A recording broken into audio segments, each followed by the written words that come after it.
Japanese schools are notoriously strict and much more standardized than many schools in Western countries. Nonetheless, they also net the kind of results that we in the West envy and desire to replicate. There are definitely some rules that you will find hard to believe. The question is, do they contribute to the resounding success of Japan's education system? Here are the 5 Japanese school rules.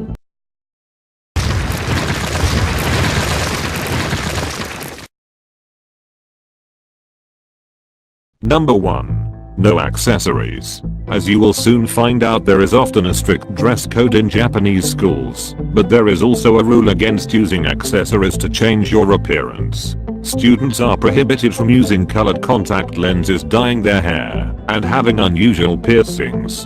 In fact, some schools even ban the painting of nails and the grooming of eyebrows. Furthermore, this rule holds while they are traveling to and from school in order to protect a representation of the school to the white public. Number 2. Cell phones are not allowed to be used inside the school. The theme of education first is one that can be seen in all Japanese school rules. As such, you probably won't be surprised to learn that cell phones are also prohibited during lessons. However, you might be shocked to learn that they are not allowed to be used anywhere in the building at all at any time. That's right, Japanese school children are only allowed to use their phones outside the building before and after school, as well as during their breaks, but never within the confines of the school itself. Number 3. Punctuality. Good timekeeping is a focus in pretty much all schooling systems, of course, but in Japan it is taken very seriously.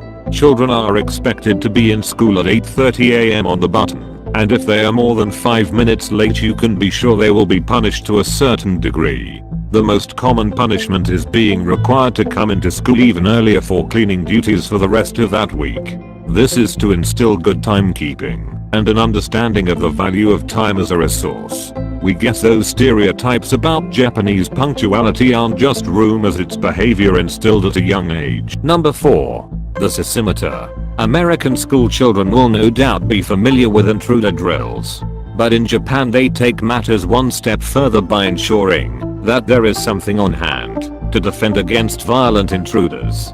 The Sesimeter is an adaptation of the ancient samurai weapon. This aluminum pole has two curved prongs at one end and is designed to immobilize an intruder. One of these can be found hanging in schools across Japan. This is interesting because Japan is a very safe country. The likelihood of such an attack is much lower than, for example, in Europe. Number 5. Mandatory swimming lessons. Japan is an island nation after all. Not only is swimming a part of the curriculum in Japan, but most schools actually have their own swimming pool to use. Students will swim as part of their weekly education and are required to learn how to swim a minimum distance. If they fail to meet this requirement, they need to take swimming classes in the summer to make up for it. Health and fitness are considered just as important as studying in Japan.